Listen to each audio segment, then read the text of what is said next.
Yeah, I was pretty sick and tired of having my Starlink on my desk, so we moved it up to the wall. This kit I used was pretty dang easy to use. It gave you everything you needed, including the drill bit for drilling into your drywall. I think you can drill into masonry with it as well.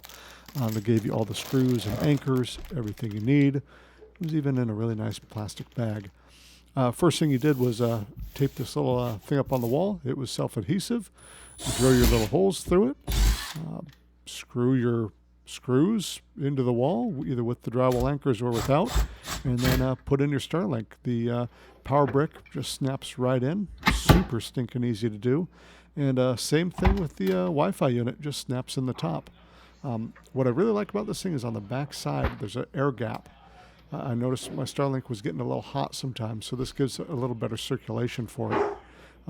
In the end, looks great, super easy to remove stuff if you need to. It just all unsnaps. A really, really, really great setup as far as I'm concerned for just cleaning up my space, getting stuff up off my desk.